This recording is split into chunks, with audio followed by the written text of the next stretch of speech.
कभी share market भी जिंदगी की तरह होता है। कभी कुछ स्थिर लगता है और अचानक एक मोड़ पर दिशा बदल जाती है। उस मोड़ को पहले पहचान ले, वही सच्चा ट्रेडर बनता है। और उस पहचान का नाम है मूविंग एवरेज। देहरादून की सुबह हमेशा शांत होती है, लेकिन उस दिन आरव का मन किसी उथल पुथल से भरा था।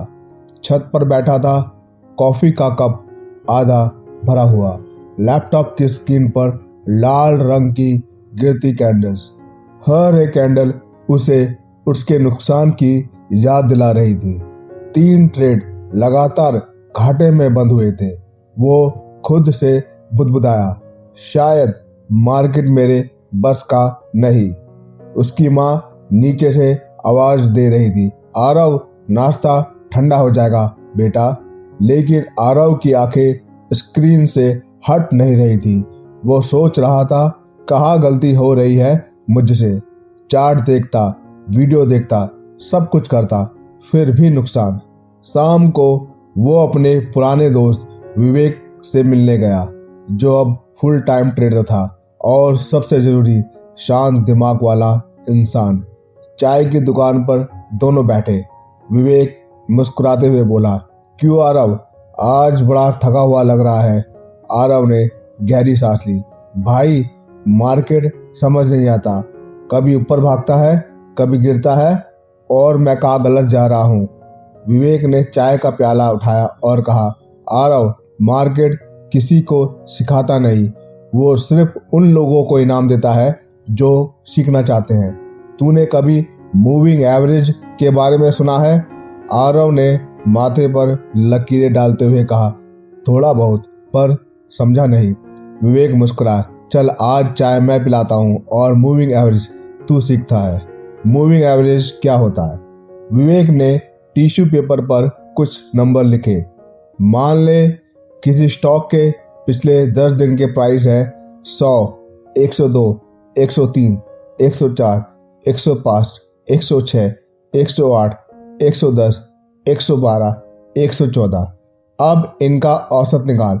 100 जमा 102 जमा 103 जमा 104 जमा 105 जमा 106 जमा 108 जमा 110 जमा 112 जमा 114 डिवाइड 10 इक्वल 106.4।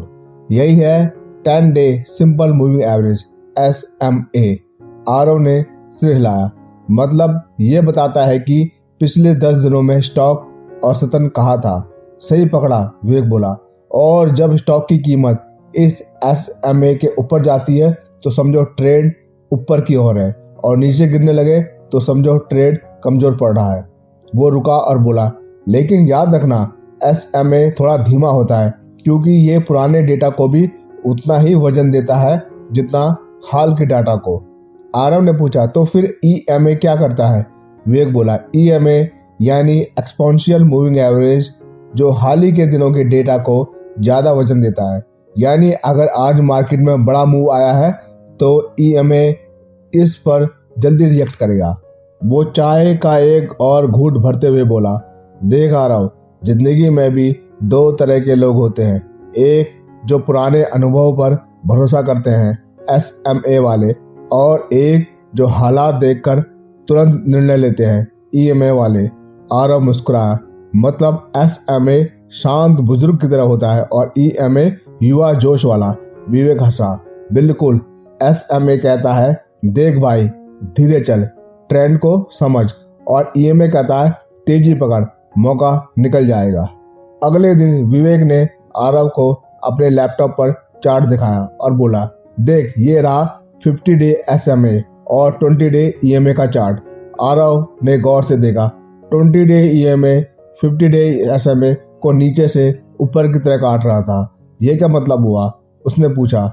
इसे कहते हैं गोल्डन क्रॉस, मतलब ट्रेंड अब ऊपर की दिशा में जा सकता है। विवेक ने माउस से एक और जगह दिखाया, और जब EMA SMA को ऊपर से नीचे काटे तो उसे कहते हैं डेथ क्रॉस, मतलब डाउन ट्रेंड शुरू हो सकता है। आरव अब पूरी तरह ध्यान से सुन रहा था। पर ध्यान देना, विवेक बोला, सिर्फ क्रॉस देकर निर्णय मत लेना, क्योंकि कभी ईएमए बहुत जल्दी रिएक्ट कर देता है, वो गलत संकेत भी दे सकता है। आरव ने पूछा, तो क्या इसका मतलब ईएमए बेहतर है? विवेक ने सिर हिलाया, ये नहीं, ये जिंदगी की तरह है। कुछ फैसले सोच समझकर एसएमए की तरह लेने चाहिए और कुछ तुरंत ईएमए की तरह। ट्रेडिंग में दोनों की जरूरत होती है। वो बोला, शॉर्ट टर्म ट्रेडर ईएमए देखते हैं क्योंकि उन्हें हर दिन की चाल पकड़नी होती है, लेकिन लॉन्ग टर्म इन्वेस्टर एसएमए देखते हैं क्योंकि उन्हें स्टेबिलिटी चाहिए। वो फिर बोला, सबसे ज़्यादा स्मार्ट तरीका है दोनों को साथ में इस्तेमाल करना। 20 ईएमए प्लस 50 एसएमए का कॉम्बिनेशन बहुत लोगों के लिए काम करता है। आरव ने डायरी निकाली और लिखा, इंडिकेटर, पूरा नाम, कैसे काम करता है, फायदा, कमी, एसएमए, सिंपल मूविंग एवरेज, पिछले डेटा का औसतन बराबर वजन, स्थिर भरोसेमंद, ट्रेंड पहचानने में देर, ईएमए, एक्सपोनेंशियल मूविंग एवरेज, हाल के डेटा को ज़्यादा वजन, जल्दी संकेत देता है, कभी कभी झूठे सिग्नल। विवेक ने उसकी डायरी में एक लाइन और लिखी, एसएमए बताता है कि तू कहाँ था, ईएमए बताता है कि तू कहाँ जा सकता है। रात को आरव बालकनी में बैठा था, उसके सामने लैपटॉप खुला था। चार्ट अब उसे डर नहीं रहे थे बल्कि कहानी सुना रहे थे। वो सोचने लगा, पहले मैं हर लाल कैंडल से डर जाता था, अब समझ आ गया हूँ, हर गिरावट में एक नया ट्रेंड बनाने की कोशिश की होती है। उसने मुस्कुराते हुए खुद से कहा, अब मैं ट्रेंड नहीं करूँगा, मैं ट्रेड को महसूस करूँगा। अगली सुबह आरव ने अपनी नई रणनीति शुरू करी। वो पहले चार्ट पर 50 एसएमए और 20 ईएमए लगाए। उसने देखा कि ईएमए और एसएमए के ऊपर है, मतलब ट्रेड पॉजिटिव है। वो बोला, अब मैं भावनाओं से नहीं, डेटा से निर्णय लूंगा। वो धीरे धीरे हर मूव को नोट करता गया, ईएमए का मोड, एसएमए का झुकाव, वॉल्यूम का असर। अब उसके लिए ये सिर्फ नंबर नहीं थे, बल्कि जैसे मार्केट उससे बात कर रही थी। कई हफ्तों बाद आरव का अकाउंट धीरे धीरे मुनाफे में आने लगा, पर उससे भी ज़्यादा खुशी की बात यह थी कि अब वो घबराता नहीं था। वो जानता था कभी कभी मार्केट धीरे चलता है एसएमए की तरह, और कभी कभी तेजी से बदलता है ईएमए की तरह, लेकिन असली ताकत है शांत रहना और समझना। वो मुस्कुराया और बोला, मार्केट में भी जिंदगी जैसी ही कला है। हर चाल को महसूस करो, हर गिरावट से सीखो और हर ट्रेड को समय दो। Moral of the story, SMA सिखाता है धैर्य, ईएमए सिखाता है सजगता। मार्केट में सिर्फ ट्रेड करना नहीं, समझना जरूरी है। दोनों का बैलेंस ही असली सफलता है। Stable mind, sharp decision. अगर आपको यह कहानी पसंद आई हो तो इसे लाइक करो, अपने दोस्तों के साथ शेयर करो और हमारे चैनल बाजू टेल्स को सब्सक्राइब करें, क्योंकि यह हर कहानी कहती है, कहानी सिर्फ सुनो नहीं, जियो भी।